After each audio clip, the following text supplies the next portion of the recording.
In this video, we're diving into a powerful mono-black commander deck built around Sephiroth, Fabled Soldier. This isn't just a flavor pick, this is a sacrifice engine. Sephiroth turns every death into a card draw, life drain, and board control. By stacking death triggers, we flip him into the one-winged angel, unlocking emblems that make every future sacrifice lethal. Sephiroth has its own sack outlet baked into the card with whenever Sephiroth enters or attacks, you may sacrifice another creature. If you do, draw a card. Whenever another creature dies, target opponent loses 1 life and you gain 1 life.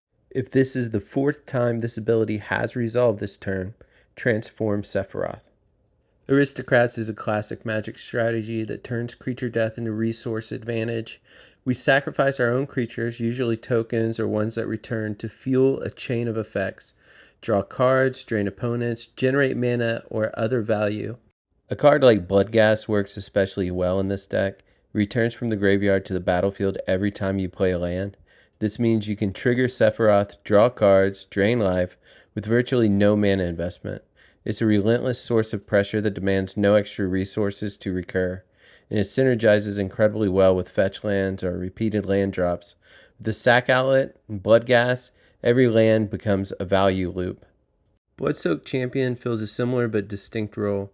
While it doesn't return for free, it comes back from the graveyard for just 2 mana whenever you've attacked with a creature. And that happens constantly in this deck. Whether you're swinging with a token or a recursive threat, Champion is often a reoccurring body every turn. It's a great way to repeatedly trigger Sephiroth or feed sacrifice outlets, and in grindy games it becomes one of the most persistent threats on the board. Reassembling Skeleton rounds out this trio, and by now you should be seeing the theme. I'm sure a lot of veteran Magic players already know what I'm talking about, and this may be redundant, but these creatures don't stay dead. Skeleton comes back for 2 mana anytime you want, no condition required. You just pay, and it re-enters ready to die again. In a deck where death equals value, that kind of persistence makes reassembling Skeleton an essential part of the sacrifice engine here. And with all this recursion, I'm sure that there is an argument for something like Sir Conrad being in this deck. And with Forsaken Miner, whenever we are committing crimes in Magic, which with Sephiroth and being in mono black, we should be committing as many crimes as possible. We can pay 1, and if we do, we return Forsaken Miner from the graveyard to the battlefield. And so this should be pretty readily accessible for recursion here. So just by targeting an opponent, anything an opponent controls, and or any cards in the opponent's graveyard, that's a crime. Right, now J-Dog fits beautifully into this engine at the beginning of your end step. If you control no creatures with Decayed, he makes a 2/2 black zombie with Decayed, which just gives us another free body every turn designed to die with Sephiroth. Another free card, another drain trigger. So just another passive way to feed our game plan here. And he's really going to be an MVP in our Aristocrat strategy. So to highlight another staple that we're including here is Ophiomancer. And she generates a 1/1 black snake token with Death Touch at the beginning of each upkeep. Not just your own, and as long as you don't control another snake, she keeps producing them. In a multiplayer game, this means that you get 3 free death triggers every full turn rotation, and that's huge for a deck like this. Ophiomancer is practically a sack battery for our deck. All right, next here we have Nezumi Linkbreaker, and when Nezumi Linkbreaker dies, create a 1/1 red mercenary creature token with target creature you control gets +1/+0 until the end of the turn. Activate only as a sorcery, and also any ability with Afterlife, right? Those are also cards that we might consider to put into this deck. So sack 1, get an additional 1 to sack, then add in some recursion. Nested Shambler, when Nested Shambler dies, create X tapped 1/1 green squirrel creature tokens, where X is Nested Shambler's power. And so this could be potential fodder for something like a Skull Clamp, so that maybe we can get 2 green squirrels out of the death of a Nested Shambler. Something to think about potentially. All right, moving on to enchantments. Here we have Bitterblossom. It's kind of a powerhouse in this deck. Gives you a 1/1 black fairy token with flying at the beginning of your upkeep. This might not sound explosive, but it's everything we want here. Free creature every turn, no additional cost.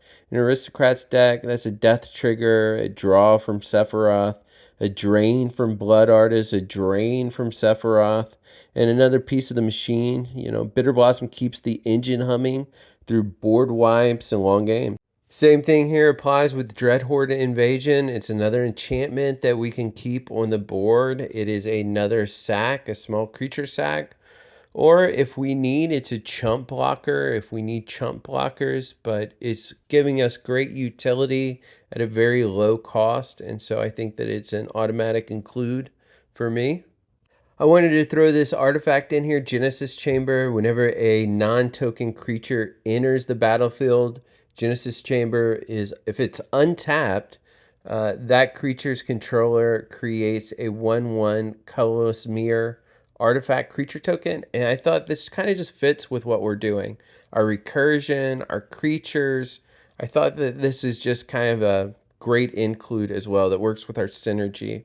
Black Market Connection is another versatile value engine that fits perfectly here.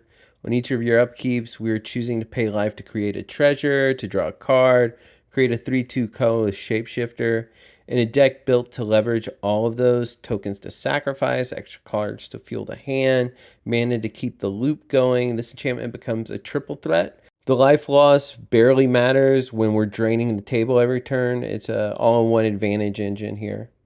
Bastion of Remembrance, this is sort of multiplying or stacking our synergies that we're already utilizing. And so we're going to create a 1/1 human soldier creature token. And whenever things die, they lose 1 life and we gain 1 life.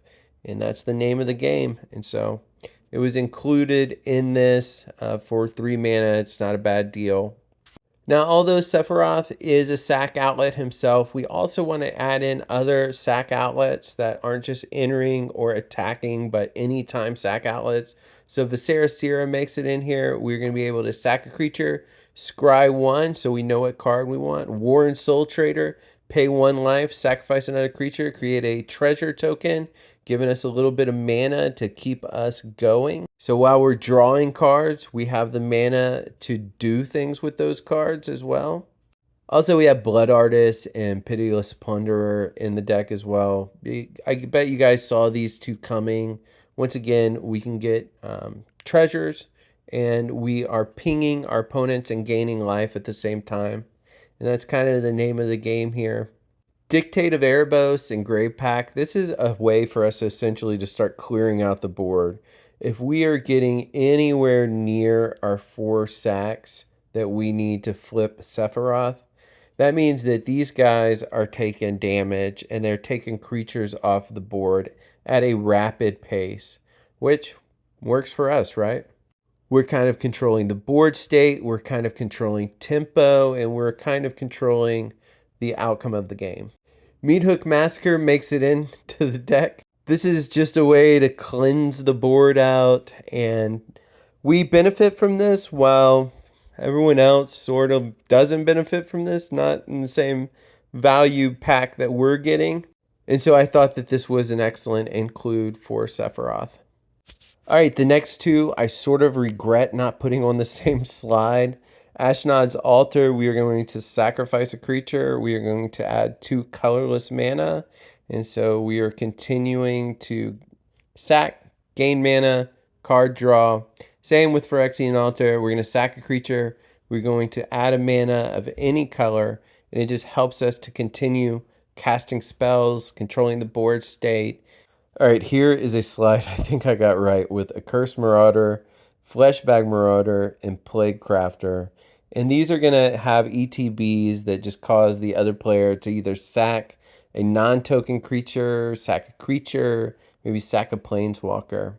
So I hope that this guide helped you to maybe flip Sephiroth around, and so that you get the, as this creature transforms, you get the emblem whenever a creature dies, target opponent loses 1 life, you gain 1 life, and you can sack any number of other creatures and draw that many cards, which seems super powerful, maybe overpowered if you can get it to flip. And if you like the video, please consider a like and subscribe. It really does help.